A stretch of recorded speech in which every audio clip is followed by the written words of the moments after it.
tru. Estás escuchando Entre Grillos, análisis de noticias para entender mejor nuestra realidad. Yo soy Juan José Parcero. Comenzamos. Capítulo número 113. Bienvenidas y bienvenidos a Entre Grillos. Yo soy Juan José Parcero. Estamos grabando en jueves 17 de abril, pero este episodio se subirá el 21 de abril y vamos a hablar sobre la relación entre Trump y Bukele para utilizar cárceles de El Salvador como destino y amenaza para inmigrantes en Estados Unidos, como amenaza para los que siguen en el país de que ese puede ser su destino. Prácticamente campos de concentración en Centroamérica donde no hay ley, donde estamos hablando de se violan derechos humanos, potencialmente se asesina gente de manera indiscriminada, donde se discrimina a partir de si te ves como un pandillero para determinar que vas a la cárcel y ahí no tienes derecho alguno. Y ese es el destino que están enfrentando hoy los migrantes latinoamericanos, porque ni siquiera es solo salvadoreños que están enviando a El Salvador, sino migrantes latinoamericanos en Estados Unidos, y que el presidente Donald Trump incluso ha amenazado que podría enfrentar también ya estadounidenses a los que quiere enviar a este tipo de prisiones. Incluso ya le pidió a Bukele que haga más, un acto de lo más bajo que le hemos visto a Trump, y vaya que le hemos visto bajezas a este señor. También vamos a hablar del pleito que trae con las universidades privadas en Estados Unidos y particularmente Harvard, y del polémico viaje de Katy Perry y de una tripulación solo de mujeres al espacio. Vamos a hablar de todo esto y más. Ya saben, muchísimas gracias por ver Entre Grillos. Conforme están viendo el episodio, me ayudan muchísimo si comentan sobre los temas que más les interesa, indignan, si me comparten sus propias perspectivas, si comulgan estas con las mías o si no, me interesa mucho leerlos. Y pues 1 de cada 5 de ustedes, nuestros escuchas fieles que están aquí semana a semana y contribuyen a mantener este proyecto vivo con el equivalente a un café. Muchas gracias. Estaremos dándole las gracias por nombre al final de cada episodio, ya lo saben, y pueden apoyar, si ustedes todavía no son parte de este grupo, a este proyecto de periodismo independiente en Patreon. La liga está en la descripción de este episodio. Bueno, vamos con toda la información, porque el gobierno de Trump ha estado deportando gente, muchas veces de manera ilegal, a El Salvador. Y para hablar de este caso vale la pena contarles el caso de un hombre que fue ilegalmente y erróneamente deportado a El Salvador. Se trata de Gilmar Armando Abrego García. Es un salvadoreño que tiene residencia en Maryland y que fue deportado, entre comillas, erróneamente a El Salvador en marzo, a pesar de contar con una orden judicial de suspensión de deportación, porque la deportación podría poner en riesgo su vida. Les voy a contar brevemente el caso. Gilmar y su familia son de El Salvador y ahí vivían tranquilamente, pero pues como saben, la Mara Salvatrucha es el grupo criminal que más terror provoca en El Salvador, ¿cierto? Y la MS, la Mara Salvatrucha, empezó a extorsionar a su familia, a amenazarlos de muerte, a amenazar con abusar de sus mujeres, de las mujeres de la familia y con matar a los hombres, y empezó a exigir también que Gilmar y su hermano entraran a la pandilla. Esto hace 15 años. Total, que tras una serie de escaladas de las amenazas y la violencia, en 2011 la familia decidió enviar a Gilmar a Estados Unidos por el miedo, por las amenazas a su vida. Gilmar en ese entonces tenía 16 años y él trabajó pues mucho tiempo ahí en Estados Unidos en construcción. Se casó con una mujer gringa, ¿no? Con una mujer estadounidense. Ella ya tenía 2 hijos, uno tiene autismo y uno tiene autismo y el otro tiene, no lo apunté, pero, se me olvidó el problema que tiene el otro de sus hijos, pero también tiene un problema psicológico. eh, y en 2019, la pareja, o sea, estos son los 2 niños que ella ya tenía. En 2019, la pareja tiene otro hijo, el primero de la pareja, pero el tercero de la mamá, y también sale con autismo y con sordera en un oído. O sea, los tres niños tienen ciertos problemas, ¿no? Y justo cuando ella estaba embarazada de este bebé, Kilmar fue arrestado.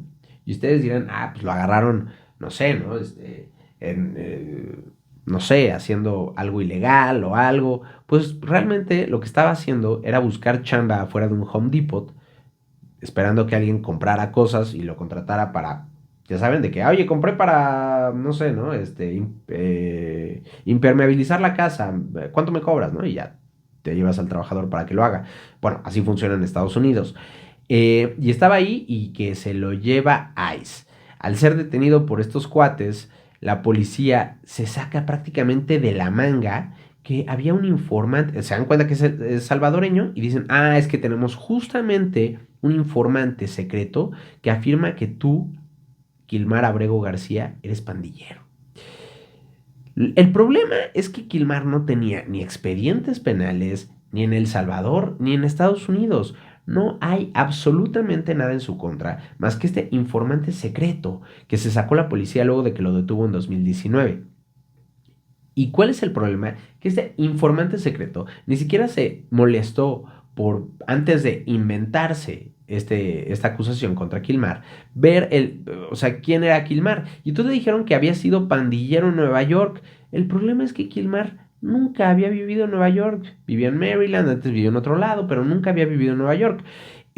Bueno, al grado de que estaba tan mal todo esto, que el detective fue suspendido. Lo suspendieron y un juez determinó que no lo debían de deportar porque no había elementos y porque si lo deportaban a El Salvador corría riesgo su vida por la amenaza de la Mara Salvatrucha. Él tenía un estatus de protección, o sea, estaba asilado ahí. No quiere decir que estaba ahí, no crean que estaba ahí de manera ilegal, que no, tenía estatus de protección. O sea, este tema de que, era un migrante indocumentado, incluso si era un migrante indocumentado, pero en este caso no era un migrante indocumentado, era un migrante que tenía estatus de protección por la amenaza de riesgo a su vida que había en El Salvador o que hay en El Salvador. Eh, y bueno, obviamente en ese momento las autoridades pues, lo tuvieron que dejar ir. Desde entonces él ha tenido que ir a estarse reportando anualmente con las autoridades y ha estado trabajando como aprendiz de trabajador de metales, es integrante de un sindicato, o sea, ha seguido haciendo su vida de manera honesta, ¿no? No hay evidencias de que sea un pandillero o que sea una amenaza para nadie. Sin embargo, el 12 de marzo, agentes federales lo detuvieron nuevamente, lo volvieron a acusar de ser parte de una pandilla, de la pandilla de la Mara Salvatrucha y le dijeron incorrectamente que había perdido su estatus de protección, cosa que no es cierto. O sea, le mintieron, le dijeron, no, tú ya no tienes estatus de protección, vámonos. Y no solo eso, lo detienen el 12 de marzo y el 15 de marzo, 3 días después, lo envían ilegalmente a El Salvador, porque seguía teniendo estatus de protección, porque tenía la orden del juez de no ser deportado y porque pues prácticamente no había una sola prueba en su contra. Y aún así lo deportan. ¿A dónde? A la megacárcel esta del payaso bananero de Nayib Bukele, el presidente de El Salvador, esta cárcel llamada Secot, conocida por graves violaciones a derechos humanos. Su familia demandó al gobierno, el tema fue escalando, la administración Trump tuvo que admitir que fue un error administrativo que se llevaran a este señor. Y la Corte Suprema, el caso llegó a la Corte Suprema donde ordenaron facilitar su regreso al país, pero eso sí, la Corte Suprema no fijó ni plazo ni exigió la repatriación inmediata. Ahora, el gobierno gringo no niega que hizo mal en deportarlo, pero afirma que no tiene la autoridad para regresarlo. Sucede que esta semana el señor Trump recibió al señor Bukele en la Casa Blanca.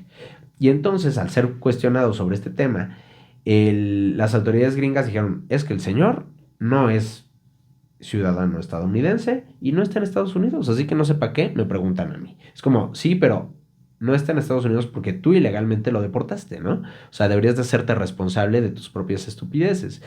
Pero entonces le dicen, bueno, señor Bukele, ¿qué nos puede decir de esto? Y Bukele dice que no lo va a devolver. Ahorita voy a volver para allá.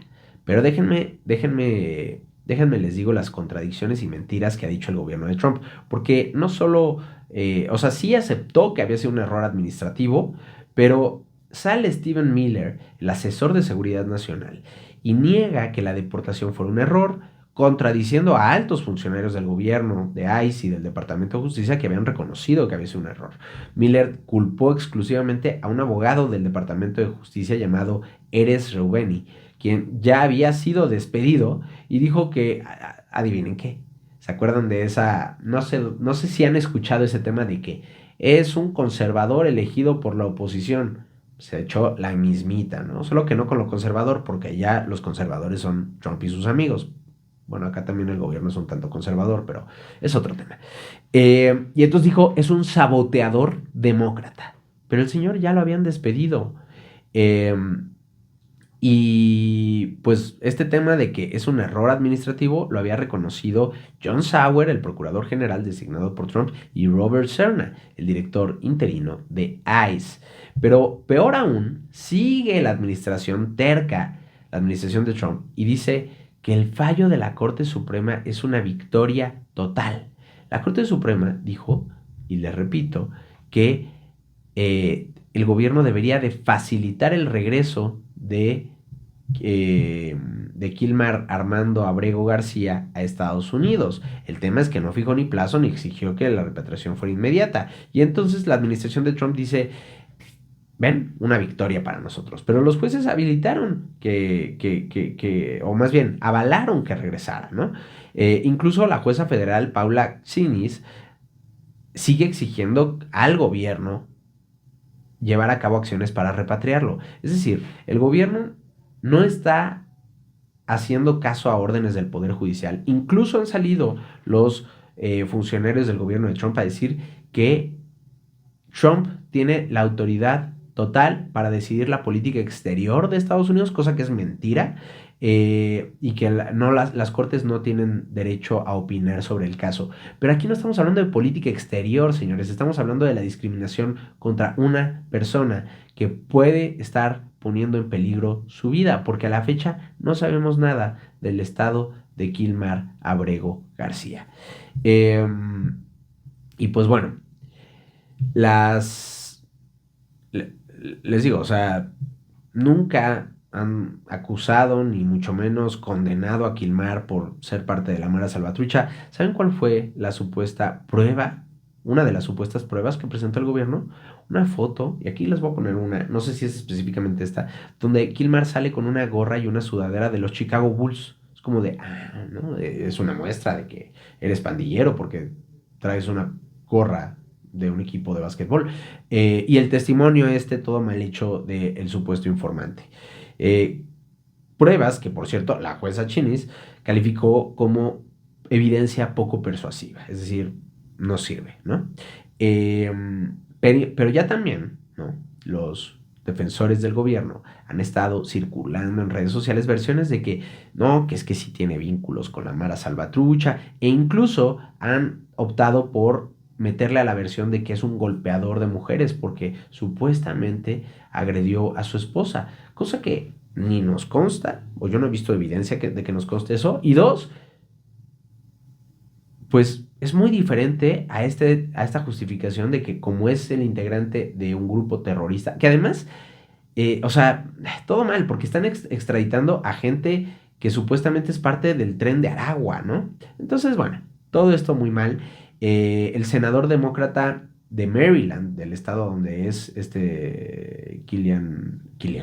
Kilmar Abrego, viajó a El Salvador para presionar por la liberación de Abrego García y dice que en El Salvador el gobierno le dijo que ellos no pueden hacer nada, que no pueden liberarlo porque es un terrorista y entonces no van a estar liberando terroristas porque ya tienen el país muy seguro, pues sí, ¿a costa de qué? De las violaciones a derechos humanos.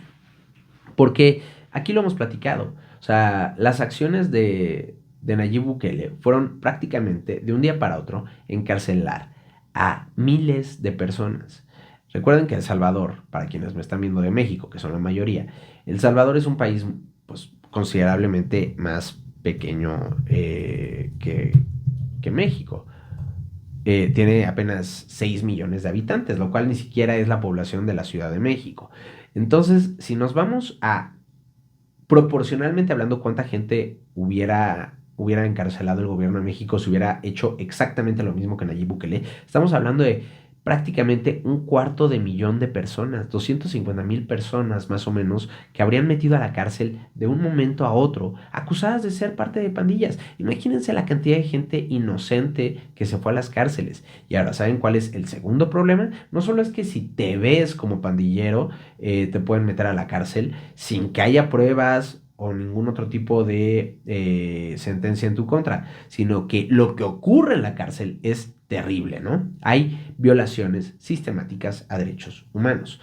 Eh, Estamos hablando de que Amnistía Internacional calificó que el régimen de excepción del gobierno de Bukele ha institucionalizado abusos como la tortura, las detenciones arbitrarias, la falta de acceso a defensa legal, violaciones del derecho a un juicio justo y presunción de inocencia, uso del sistema penitenciario como herramienta de represión bajo políticas de seguridad.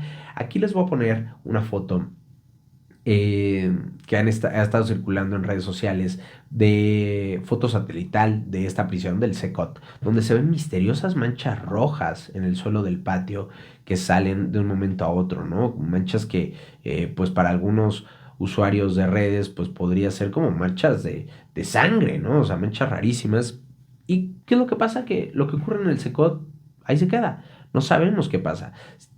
Han muerto decenas de personas que se sabe, y muchas otras desaparecen ahí. El mismo, me parece que es el secretario de Seguridad de El Salvador, dijo que solo podía salir del Secot en un ataúd.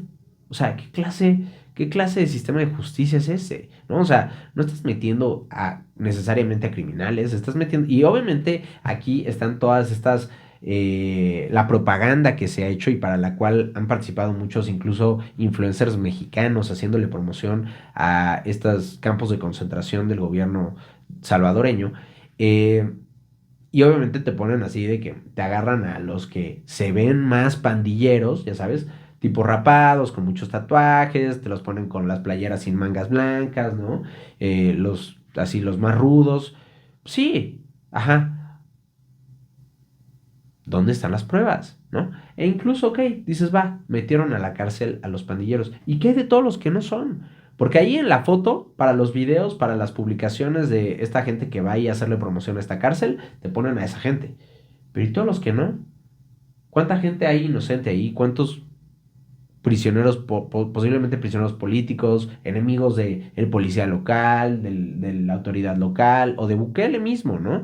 ¿Cuánta gente que ni la debe ni la teme y acaba ahí y que no va a salir nunca más que en un ataúd de acuerdo con las propias autoridades salvadoreñas, ¿no? Entonces, y aquí yo digo campo de concentración, entendido, y aquí están claros siempre las... Yo sí veo muchos paralelismos, muchas similitudes entre Trump y el nazismo.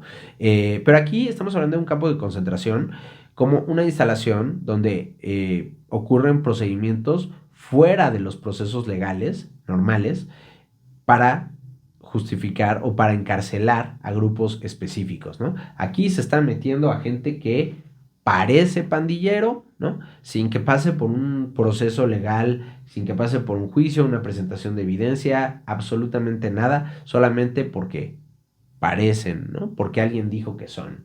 Y en el caso de los migrantes enviados por Trump, estamos hablando de 238 migrantes enviados, al menos 238, y que por ejemplo ya hay medios como el New York Times que se sentaron a buscar qué evidencia hay en contra de estas personas y encontraron poca evidencia de antecedentes penales o de vínculos con pandillas de estas personas extraditadas. Básicamente, pues se le pega la gana a la gente de ahí de detenerte y acusarte de ser pandillero, te mandan para allá y quién sabe si tu familia y tus seres queridos vuelvan a saber de ti.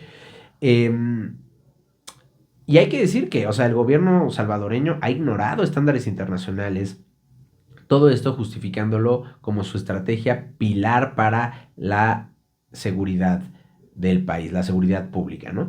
Y justo, el propio Bukele se negó a liberar a Abrego y repitió sin prueba alguna que es un terrorista. O sea, no hay prueba alguna ni siquiera de que tuviera vínculos con las pandillas. Tuvo que huir de El Salvador por la violencia pandillera y Bukele repite en la Casa Blanca frente a Trump que este señor, que Abrego es un terrorista y que eso justifica que permanezca en prisión, que cómo va a ponerse a liberar a los terroristas. Entonces creas falsos discursos, falsos problemas donde es que si yo libero a esta persona que de hecho es inocente, pero yo voy a decir que es terrorista, entonces van a matar muchísima gente en mi país. No puedo permitirlo. Es como, no es cierto. Estás hablando, este señor debería de regresar con su familia a Estados Unidos, pero pues mantienes este discurso porque además imagínense que Abrego García sale de esa prisión y cuenta los abusos a los que ha sido víctima, ¿no?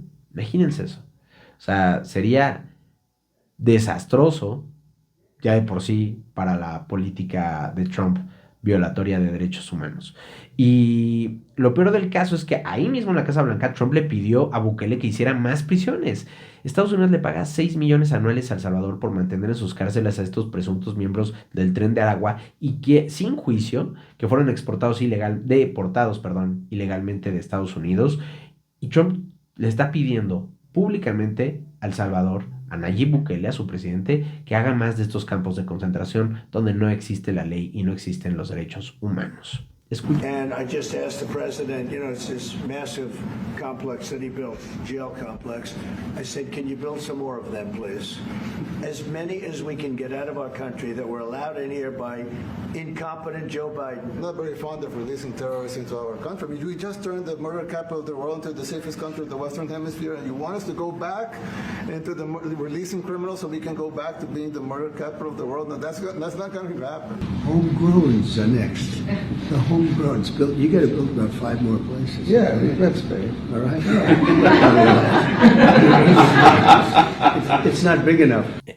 Básicamente, este caso nos ayuda a recordar que el debido proceso no debe ser opcional, es un derecho fundamental. Es increíble que en un país que se considera el primer mundo se pueda privar de la libertad a una persona sin pruebas claras, sin acceso a una defensa adecuada, sin una investigación objetiva. Y es algo que, por cierto, también ocurre aquí en México y que ocurrirá cada vez más a raíz de que se ha ampliado cada vez más. Lo hizo el gobierno de Calderón, lo hizo el gobierno de Peña Nieto, lo hizo el gobierno de López Obrador y ahora lo ha hecho Sheinbaum. El tema del catálogo de delitos que ameritan la prisión preventiva oficiosa. Básicamente que te acusen de algo y sin presentar nada, te quedes en la cárcel años. Prescindir del debido proceso hace que un sistema de justicia se convierta en un instrumento no de verdad, no de reparación del daño, sino de castigo. Y pone en riesgo a cualquier ciudadano y particularmente a los que se convierten en enemigos del régimen. Permite la represión, permite la estigmatización, permite que se identifique a grupos indeseables, a grupos que protestan, a grupos que son críticos y le quita la ya de por sí mermada imparcialidad al Estado de Derecho. Recuerden que una acusación no es una condena, no es la muestra, no es evidencia alguna, no es la muestra de que alguien es culpable, y lo que pasa es que esta clase de cosas hacen que la gente sea tratada como culpable antes de que haya un juicio justo. Se adelantan los juicios sin que se respeten las garantías procesales mínimas. Entonces tenemos este caso del señor Kilmar Abrego García, donde está sentada toda la evidencia de que es inocente, pero ¿cuántos más no ocurren así como el de él, no? Y esta es la gente que fue deportada, sí, pero ¿cuánta gente estará en cárceles en Estados Unidos, aquí en México, no? Y creyéndonos, ese es el peligro de creernos estos discursos, creernos que los políticos nos digan, es que este es criminal, este es terrorista, sin ver las pruebas, ¿no? Sin esperar al juicio, pues ahí están las consecuencias, que se pueden violar derechos humanos y se justifica esto con la seguridad nacional, el interés nacional, lo que ustedes quieran. Bueno, vámonos rápidamente con el caso de Harvard, el pleito de Trump con Harvard y con las universidades públicas. Resulta que Harvard se negó a cumplir con una lista de demandas enviadas por la administración de Trump. Argumenta que son ilegales y que atentan contra la autonomía académica. Y como respuesta, el gobierno federal anunció que van a congelar $2.200 millones en subvenciones multianuales y un contrato adicional de $60 millones con Harvard. Alan Garber, el presidente de la universidad, declaró que la institución no renunciará a su independencia ni a sus derechos constitucionales y que ni Harvard ni ninguna otra universidad privada puede permitirse ser intervenida por el gobierno federal. La decisión de Harvard fue celebrada dentro del sector académico, de la comunidad estudiantil, como un ejemplo de resistencia, ¿no?, ante el intento de intervención del gobierno federal. Y aquí también hay todo un dilema de hasta qué punto puede y debe meterse un gobierno a lo que ocurre dentro de una institución que es privada, pero que recibe fondos o permisos para no pagar impuestos públicos, ¿no? Porque en este caso, y yo estando tan en contra de Trump, dices, va, ¿no? O sea, Trump es un imbécil, está muy bien, pero también hay un derecho, un cierto derecho del gobierno a poner dedo. Ahora, mi duda es hasta qué punto una sola persona como lo es Trump debería de tener el poder para exigirle a las universidades. Ahí les voy a contar la serie de cosas que les exigió Trump a las universidades. Ahí les va. Reducir la autonomía de estudiantes y profesores en la gobernanza universitaria. Informar al gobierno sobre cualquier infracción de estudiantes extranjeros. Contratar auditores externos para evaluar la diversidad ideológica en todos los departamentos. Realizar controles de plagio a todo el profesorado actual y futuro. Creo que es lo único que veo positivo. Entregar al gobierno federal datos completos sobre admisiones clasificados por color de piel, nacionalidad y resultados académicos, cerrar todos los programas relacionados con diversidad, equidad e inclusión, reformar y someter auditoría externa a departamentos acusados de tolerar el antisemitismo y compartir y someter a auditoría en sus procesos de contratación académica hasta al menos 2028. Sabemos que la administración de Trump tiene un pleito cantado con la academia, con los profesores. El mismo Vance ha dicho que los profesores son los enemigos. La intelectualidad es el enemigo del fascismo. Esto ha ocurrido ahorita, ha ocurrido en el pasado y seguirá ocurriendo en el futuro. El tema, quieren controlar qué se enseña en las universidades privadas, quiénes entran a las universidades privadas y quién enseña en las universidades privadas, ¿no? Quieren, pues, violentar absolutamente todo lo que representa autonomía para la educación. Eh, y pues bueno, básicamente el objetivo es erradicar, o sea, argumentan que quieren erradicar la ideología progresista de las universidades y esa es su justificación para controlar lo que se enseña en las universidades, lo cual me parece tremendamente bárbaro y retrógrada. O sea, literalmente, ¿qué clase de país se está convirtiendo en Estados Unidos? Que aquí, yo les he dicho, soy muy crítico, no idealizaba a Estados Unidos ni mucho menos, pero sí estamos viendo un retroceso brutal. O sea, literal, The Handmaid's Tale en la vida real.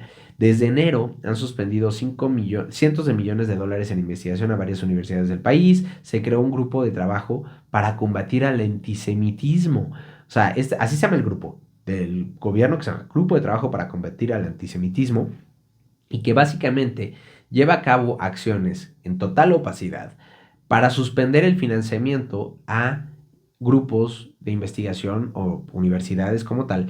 Y hay cosas que ni siquiera pasan por este grupo de trabajo, sino que las toma directamente el señor Steven Miller, que les platiqué hace ratito, el asesor de seguridad nacional.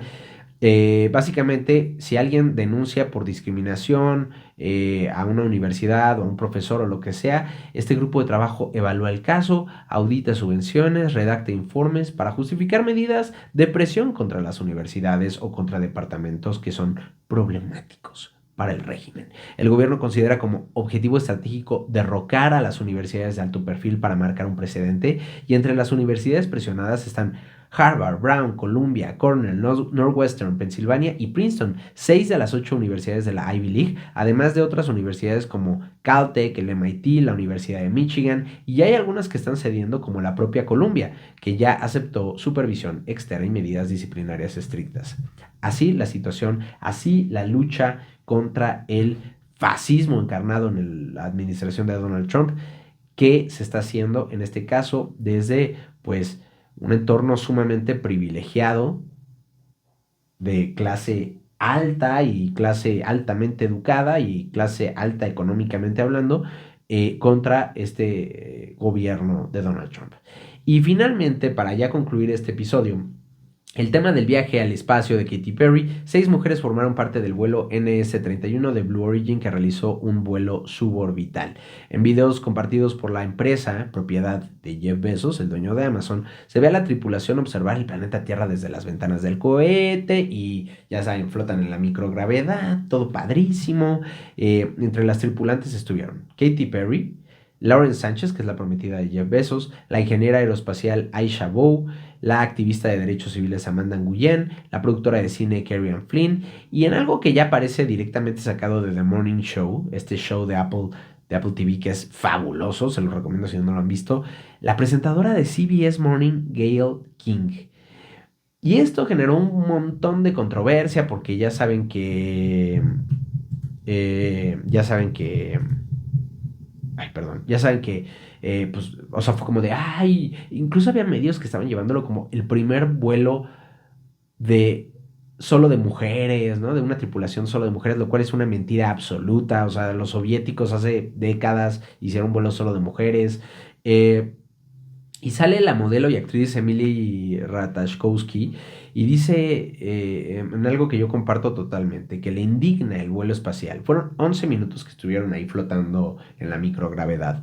Katy Perry cantó canciones de que What a Wonderful World, anunció el repertorio de su próxima gira.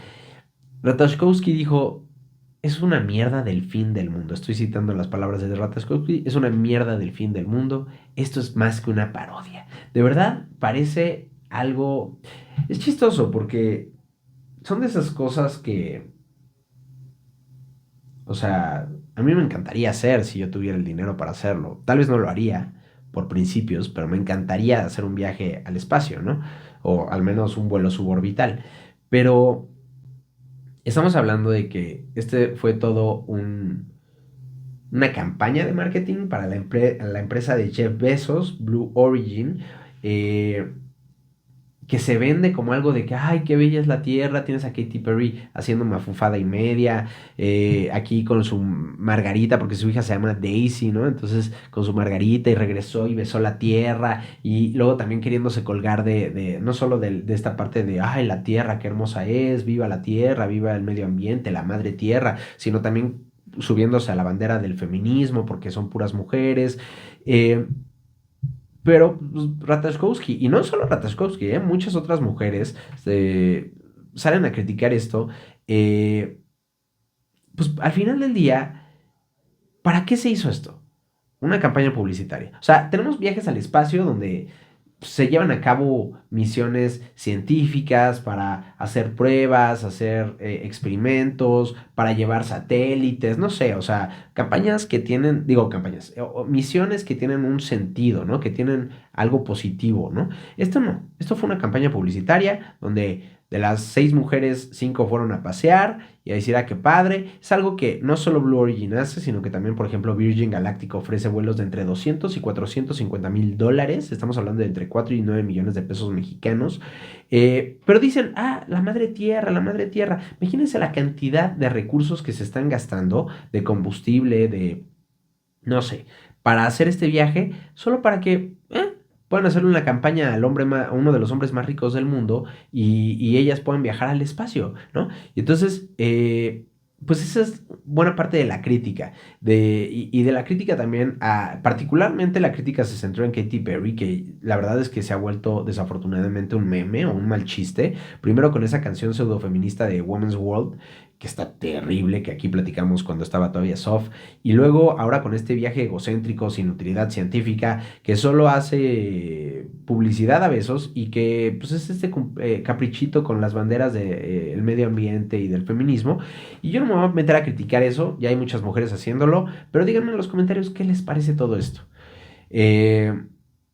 Les digo, este video fue grabado el jueves 17 de abril, será publicado el lunes 21 de abril. Perdonen si hay actualizaciones relevantes, vamos a intentar abordar estos temas, cualquier actualización que haya en los siguientes episodios.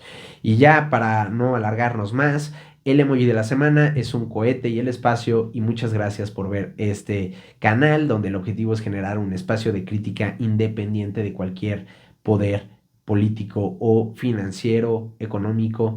en un contexto donde es más necesario que nunca. Vamos a seguir creciendo gracias a ustedes, a que nos ven, a que dan like, a que comentan, a que comparten, a que se suscriben. Todo eso ayuda muchísimo. Infinitas gracias a los que forman parte del Patreon y a los que son parte de la comunidad en Telegram.